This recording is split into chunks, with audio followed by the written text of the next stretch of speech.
Christian and I kind of started communicating with each other early on in my organizing work with the community. I work with the Macomb Vise neighborhood, and he would ask my comment, my opinion on some of the stories that were happening. I think definitely when the Current covered our community's response to the George Floyd killing, as well as the Trafer Pellerin killing that happened within our community, I think that was very informative, especially for people in the north side of the community, because we feel like the information isn't always translated to us in the best way or in a trusted way.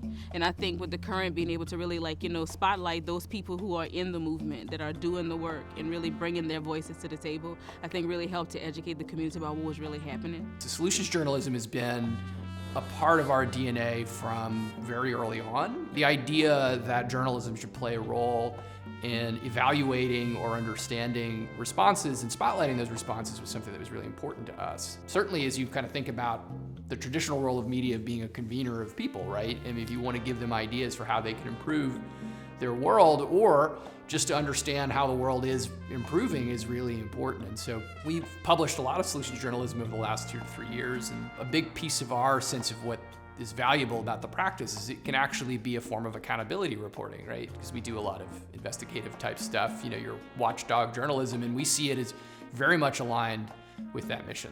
If you don't have local journalism, it's a real hard thing to get.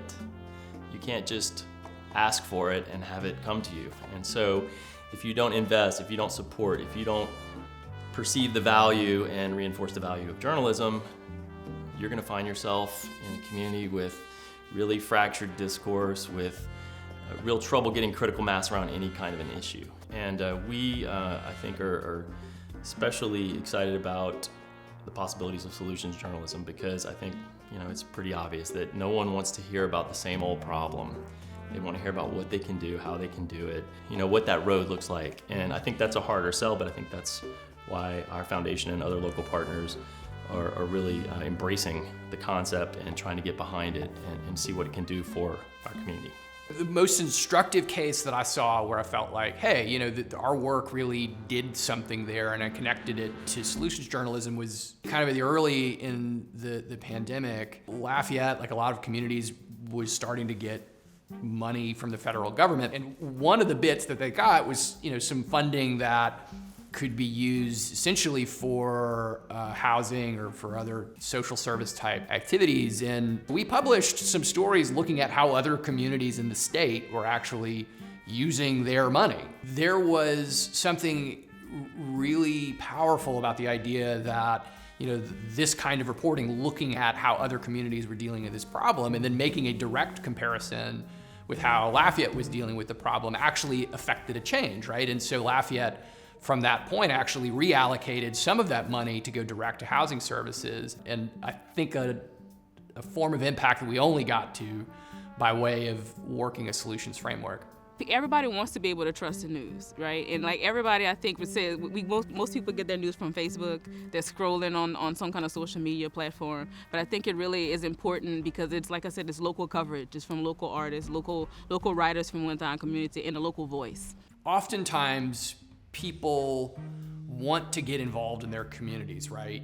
And what they lack really is an understanding of where to get started. There are a lot of eager people that just want to make the world a better place, right? And they kind of intimidated by, either the alphabet soup of their local governments or the scale of problems. And what we've found is that when you create work that either demonstrates even a small sense of how a problem can be solved, it's more likely that people will feel agency around them. As we've started to pivot a lot of our work, especially around sort of democracy level engagement, we think it's really important that we instruct people on sort of how to get involved. Creating consistent solutions-based journalism and explanatory journalism that gives people a sense of how things work and how things can be better just goes hand in hand with that approach to community engagement, particularly around elections. Well, I would definitely say I see a lot more of our politicians hanging around a little bit more. In the last few years, we had a lot more town halls in response to some of the community's voice and some of the concerns around homelessness and housing, the issues with the police department. So definitely people have been coming out and really raising their voices. It's looking to the solution. And I think a lot of the things that's happened in our communities, we're very reactionary.